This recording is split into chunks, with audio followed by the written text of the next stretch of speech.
स्वागत। आजच्या ठळक घडामोडी। भारतीय जनता पार्टी आणि राजवैभव प्रतिष्ठान खेड यांच्यातर्फे शिमगा उत्सव गोमूचा नाच 2026 आयोजन। लोकाभिमुख प्रतिसादासाठी मुंबई पोलीस दलात आधुनिक वाहने दाखल। खासगी रुग्णालयाची मनमानी संपली, आता सरकारी योजना राबवणं बंधनकारक, मुख्यमंत्र्यांचा मोठा निर्णय। भागोजी शेठ कीर जयंती निमित्त रत्नागिरीत भव्य रॅली, पतितपावन मंदिरात ऐतिहासिक सहभोजन। कोकणात तापमानाचा पारा वाढणार। सविस्तर वृत्त। भारतीय जनता पार्टी खेड आणि राजवैभव प्रतिष्ठान खेड आयोजित कोकणातील पारंपरिक शिमगा उत्सव गोमूचा नाच 2026 रविवार दिनांक 1 मार्च 2026 रोजी सकाळी 10 वाजल्यापासून सायंकाळी 5 वाजेपर्यंत छत्रपती शिवाजी महाराज चौक खेड येथे होणार आहे। माजी नगराध्यक्ष वैभवजी खेडेकर यांच्या संकल्पनेतून कोकणात दहीहंडी, गणेश उत्सव, नवरात्र उत्सव असे अनेक उत्सव साजरे केले जातात। कोकणातील पारंपरिक उत्सवाला नेहमी हक्काचं व्यासपीठ मिळावं हा त्यांचा प्रयत्न असतो। या वर्षीपासून भारतीय जनता पार्टी आणि राजवैभव प्रतिष्ठान खेड यांच्या माध्यमातून कोकणातील शिमग्यातील पारंपरिक गोमूचा नाच या खेळाला एक हक्काचं व्यासपीठ मिळावं हा शिमगा उत्सव गोमूचा नाच कार्यक्रमामध्ये येणाऱ्या प्रत्येक गोमूच्या नाच मंडळाचा यथोचित सन्मान करण्यात येणार आहे। तरी सर्व गोमूचा नाच मंडळांनी आणि शिमगा प्रेमींनी या कार्यक्रमात सहभाग घ्यावा। मुंबईकरांच्या सुरक्षिततेसाठी आणि अधिक प्रभावी आणि तत्पर पोलीस प्रतिसादासाठी मुंबई पोलीस दलात 400 अत्याधुनिक वाहनांचा समावेश करण्यात येतोय। आज या अत्याधुनिक वाहनांचा लोकार्पण सोहळा मुरली देवरा चौक, नरिमन पॉइंट, मुंबई येथे माननीय मुख्यमंत्री देवेंद्रजी फडणवीस यांच्या शुभ हस्ते पार पडला। सुरक्षित, सक्षम आणि सज्ज पोलीस दल ही सुशासनाची ओळख आहे। या आधुनिक वाहनांमुळे पोलीस यंत्रणेची कार्यक्षमता वाढून गुन्हेगारीवर नियंत्रण, आपत्कालीन परिस्थितीत जलद प्रतिसाद आणि नागरिकांच्या सुरक्षेला अधिक बळकटी मिळणार आहे। राज्य शासन नागरिकांच्या सुरक्षिततेला सर्वोच्च प्राधान्य देत असून पोलीस दलाला अत्याधुनिक साधन सामुग्री उपलब्ध करून देण्यासाठी कटिबद्ध आहे। आधुनिक तंत्रज्ञान, सक्षम मनुष्यबळ आणि सुसज्ज वाहनं यामुळे कायदा आणि सुव्यवस्था अधिक प्रभावीपणे राखता येईल। या प्रसंगी मुंबई उपनगरचे सहपालकमंत्री नामदार मंगलप्रभात लोढा, मुंबई पोलीस आयुक्त देवेंद्र भारतीजी, गृहराज्यमंत्री योगेशदादा कदम यांच्यासह मुंबई पोलीस दलातील वरिष्ठ अधिकारी आणि कर्मचारी उपस्थित होते। राज्यातील अनेक खासगी रुग्णालये तसेच धर्मादाय रुग्णालये सरकारी योजनांची अंमलबजावणी करत नसल्याच्या अनेक घटना समोर येत असतात। या संदर्भात राज्याच्या अर्थसंकल्पीय अधिवेशनात आमदार भीमराव तापकीर यांनी प्रश्न मांडला। या प्रश्नावर राज्याचे मुख्यमंत्री देवेंद्र फडणवीस यांनी उत्तर देत सर्व पात्र रुग्णालयांना योजना राबवणं बंधनकारक असल्याचं म्हटलंय। राज्यातील खासगी आणि धर्मादाय रुग्णालयांनी केंद्र आणि राज्य शासनाच्या आरोग्य योजनांची अंमलबजावणी करणं बंधनकारक असल्याचं मुख्यमंत्री देवेंद्र फडणवीस यांनी विधानसभेत सांगितलं। रुग्णालयाला आपल्या बेडचा दर जाहीर करणं अनिवार्य असून पूर्वी रुग्णालये केवळ खर्च दाखवायची पण प्रत्यक्ष सेवा देतात की नाही याची खात्री नव्हती। आता निश्चित दर शासनानं वाढवून दिले आहे आणि त्या दरानुसारच रुग्णालयांना सेवा द्यावी लागेल। प्रत्येक रुग्णालयानं आपल्या बेडचा दर सार्वजनिकपणे घोषित करणं अनिवार्य असेल। 2% रक्कम धर्मादाय सेवेसाठी वापरणं बंधनकारक, तसेच रुग्णालयांनी त्यांच्या एकूण निधीपैकी 2% रक्कम धर्मादाय सेवेसाठी वापरणं बंधनकारक आहे। मात्र आतापर्यंत या निधीचा अचूक वापर दिसून येत नव्हता। या अधिवेशनात कायद्यात सुधारणा करून हा 2% निधी डॅशबोर्डवर दिसेल, ज्यातून कोणत्या रुग्णावर किती खर्च झाला हे स्पष्ट होईल। या संदर्भातील काही मुद्दे उच्च न्यायालयात प्रलंबित आहेत। समाजातील समता, बंधुभाव आणि दानशूरतेचा संदेश देणारे ज्येष्ठ समाजसेवक भागोजी शेठ कीर यांच्या जयंतीनिमित्त रत्नागिरी शहरात भव्य रॅली काढण्यात आली। विविध सामाजिक संस्था, युवक मंडळे आणि नागरिक मोठ्या संख्येनं या रॅलीत सहभागी झाले होते. समाजातील वंचित घटकांना मुख्य प्रवाहात आणण्यासाठी त्यांनी महत्त्वपूर्ण योगदान दिलं.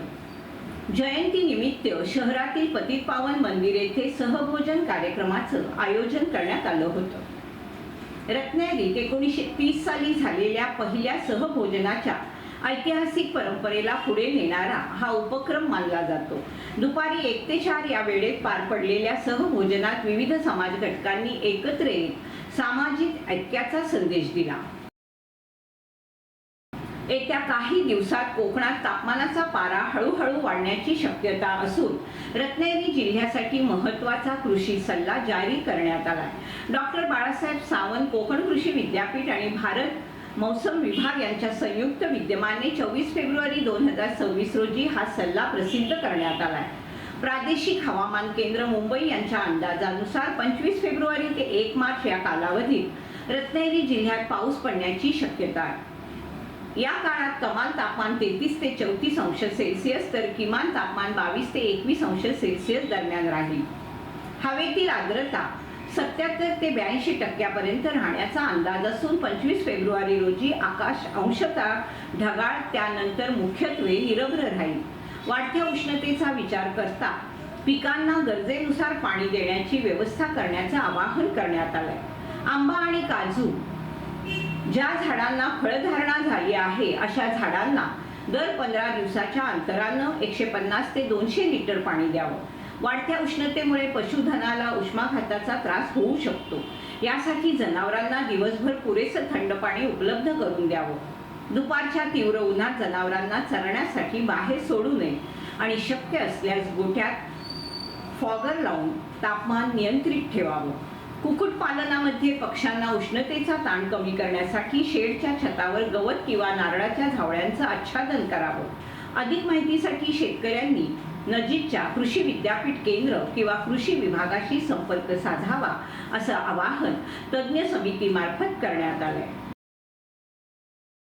खेड एसटी स्टँड येथील गटाराची चोकअप झालेली पाईपलाईनच्या प्रलंबित कामासंदर्भात एसटी महामंडळ अधिकारी आणि कर्मचारी तसेच LP कॉर्नर रिक्षा संघटना यांनी दिलेल्या निवेदनाची दखल घेऊन नगराध्यक्षा माधवी राजेश बुटाला यांनी आढावा घेऊन त्वरित ते काम करण्यास सांगितलं. गटनेते निकेतन पाटणे, प्रभागाचे नगरसेवक प्रेमल चिखले, नगरसेवक स्वप्नील सैतवडेकर, शहर प्रमुख कुंदन सातपुते यांनी स्वतः जातीनिशी पहाटेपर्यंत हजर राहून काम पूर्णत्वास नेलं आणि तेथील संपूर्ण रस्त्यावर पसरणाऱ्या सांडपाण्यापासून होणाऱ्या त्रासातून नागरिकांना मुक्तता करून दिली.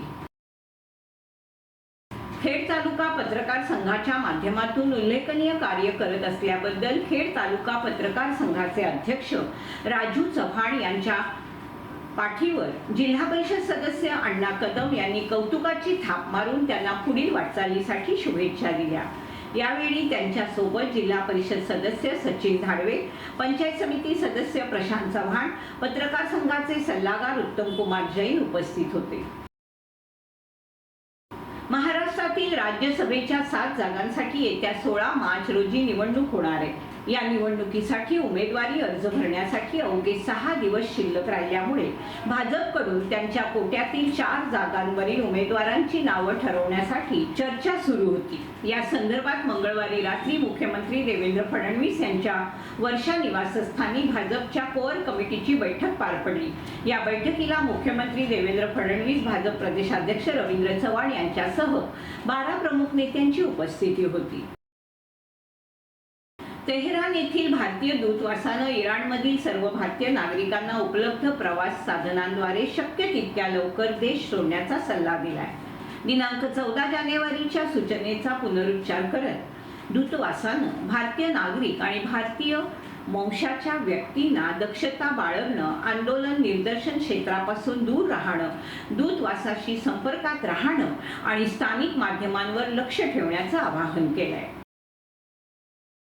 देशातील सर्वात श्रीमंत महानगरपालिका अशी ख्याती असलेल्या मुंबई महानगरपालिकेचा 2026-27 या आर्थिक वर्षाचा तब्बल 80,952 कोटींचा अर्थसंकल्प पालिका आयुक्त भूषण गगराणी यांनी मंगळवारी स्थायी समितीला सादर केला.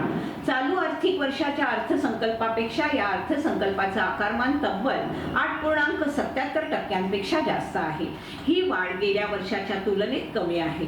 प्रकल्पाचे खर्च भागवण्यासाठी येत्या वर्षात आणखी 13,765 कोटी राखीव निधीतून वाढवण्यात येणार आहे. रत्नागिरी शहरातील साळवी स्टॉप येथील डम्पिंग ग्राउंड येथे टाकलेल्या कचऱ्याला सातत्यानं लागणाऱ्या आगीमुळे आजूबाजूला धोका निर्माण होत असून आरोग्यावर त्याचा परिणाम होतोय. यामुळे या आगीवर तातडीनं नियंत्रण घालावं अशी मागणी स्थानिक नगरसेविका पूजा दीपक पवार यांनी निवेदनाद्वारे मुख्याधिकारी वैभव गारवे यांच्याकडे केली आहे. रत्नागिरी शहरातील साळवी स्टॉप येथे डम्पिंग ग्राउंडमध्ये शहरातील कचरा टाकला जातो.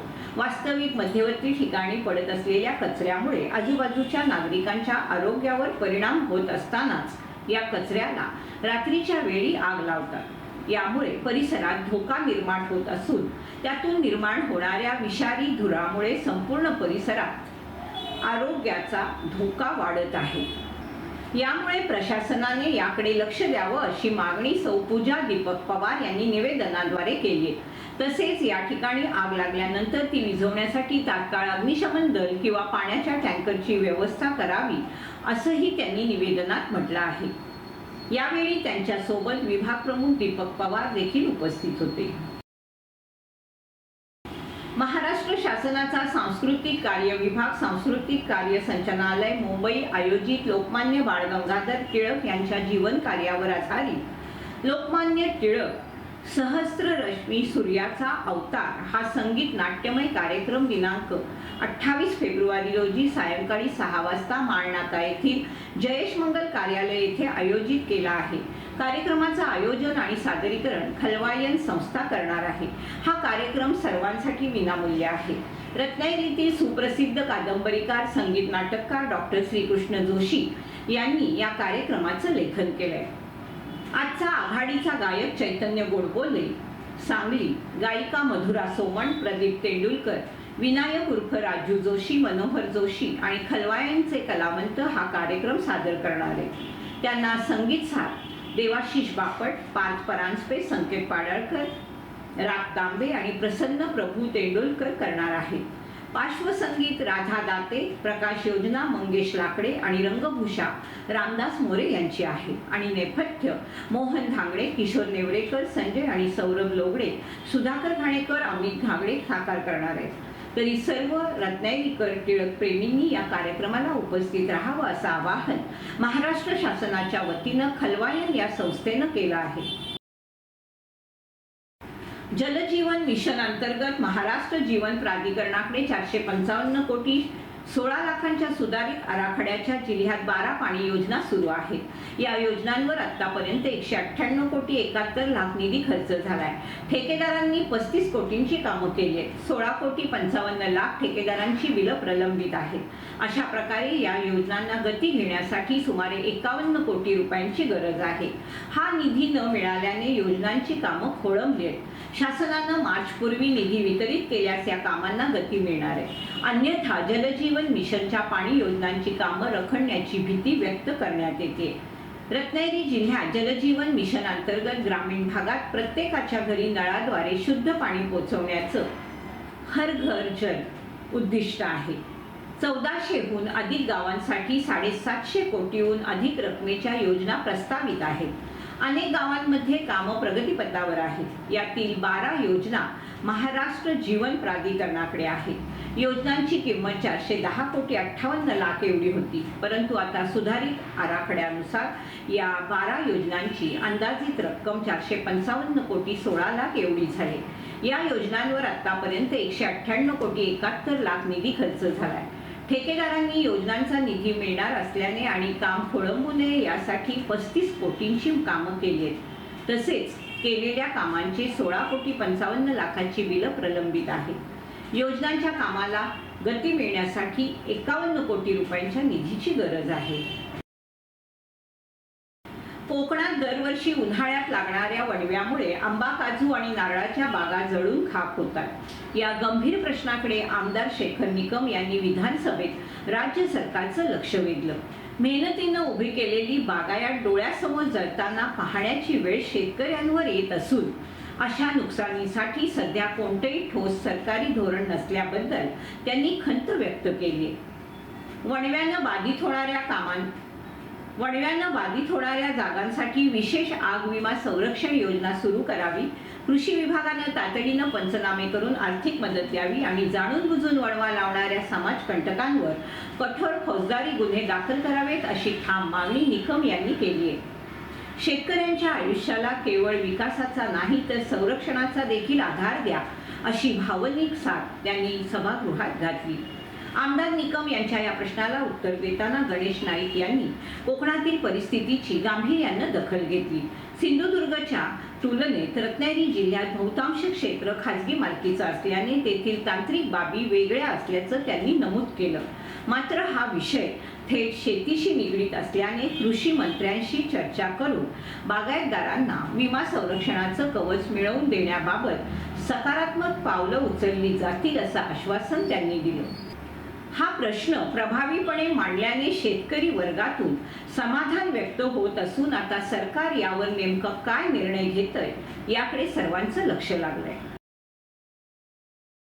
खेड शहरापासून वाकवलीपर्यंत रस्ता काँक्रिटीकरण तसेच रुंदीकरणाचं काम चालू असून ते सार्वजनिक बांधकाम खाते चिपळूण यांच्या मार्फत करण्यात येत आहे। सदर रस्ता रुंदीकरणानंतर आधी रस्त्याच्या कडेला असलेले महावितरणाचे विद्युत पोल हे रस्त्याच्या मध्ये येतात। महावितरणानं यापूर्वीच ही यंत्रणा स्वखर्चानं उभी केली असल्यानं आणि आता सार्वजनिक बांधकाम विभागाच्या रस्ता रुंदीकरणासाठी हे पोल बाजूला स्थलांतरित करायचे असल्याने राज्य शासनाच्या प्रचलित नियमानुसार याबाबतचा सर्व खर्च आणि काम सार्वजनिक बांधकाम विभागास करावा लागणार आहे।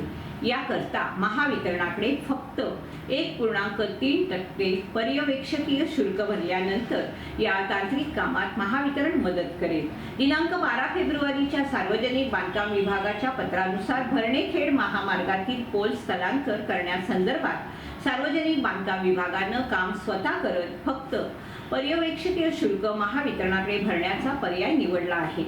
पर्यवेक्षकीय शुल्क भरण्याची सार्वजनिक विभागाची प्रक्रिया चालू असून याबाबत महावितरणाकडून देखील योग्य ती सकारात्मक कार्यवाही चालू आहे। चिपळूण येथील नवकोकण एज्युकेशन सोसायटीच्या डीबीजे महाविद्यालयात अर्थशास्त्र विभागाच्या वतीने इको 2025-26 या राज्यस्तरीय प्रश्नमंजुषा स्पर्धा आणि पोस्टर प्रदर्शनाचं शानदार आयोजन करण्यात आलंय। या प्रदर्शनाचं उद्घाटन प्राचार्य MS बापट यांच्या हस्ते झालं, तर संस्थेचे व्हाईस चेअरमन डॉक्टर दीपक विखारे यांनी भेट देऊन विद्यार्थ्यांच्या सर्जनशीलतेचं कौतुक केलं।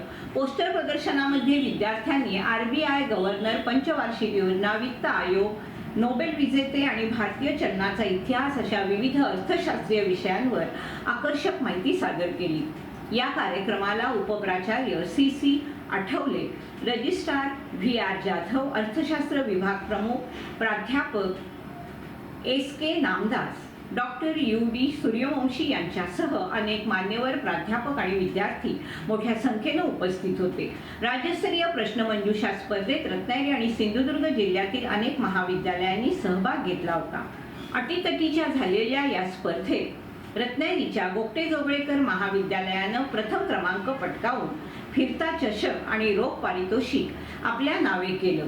देवरुखच्या आटले सप्रे पित्रे महाविद्यालयानं द्वितीय तर यजमान डीबीजे महाविद्यालयानं तृतीय क्रमांक मिळवला। विजेत्या संघांना अविनाश जोशी, प्राचार्य बापट आणि मान्यवरांच्या हस्ते सन्मानचिन्ह आणि प्रमाणपत्र देऊन गौरवण्यात आलं। या स्पर्धेसाठी परीक्षक म्हणून doctor KR Chavan, doctor Dinesh Parkhe आणि प्रिया खवले यांनी काम पाहिलं। कार्यक्रमाचं सूत्रसंचालन सौ AV जोशी यांनी केलं, तर डॉक्टर सूर्यवंशी आणि त्यांच्या सहकाऱ्यांच्या नियोजनामुळे ही स्पर्धा यशस्वी ठरली। रत्नागिरी शहरालगतच्या मिरजोळे MIDC परिसरात कर्ज वसुलीच्या कामात अडथळा आणून बँक कर्मचाऱ्याला बेदम मारहाण केल्याची धक्कादायक घटना समोर आली। या प्रकरणी रत्नागिरी ग्रामीण पोलिसांनी तिघा संशयितांविरुद्ध भारतीय न्याय संहिता आणि अट्रॉसिटी कायद्यानुसार गुन्हा दाखल केला असून परिसरात या घटनेमुळे खळबळ उडाली। लक्ष्मण गणू म्हात्रे हे बँक कर्मचारी आपल्या वसुली पथकासह सोमवारी 24 फेब्रुवारी रोजी मिरजोळे MIDC येथील हिदायत वस्ता यांच्या घरी गेले। हिदायत वस्ता यांनी पथकाशी सहकार्य करण्याऐवजी वाद घालण्यास सुरुवात केली। वाद सुरू असतानाच त्या ठिकाणी अल्ताफ संगमेश्वरी आणि हनीफ वस्ता हे दोघे आले।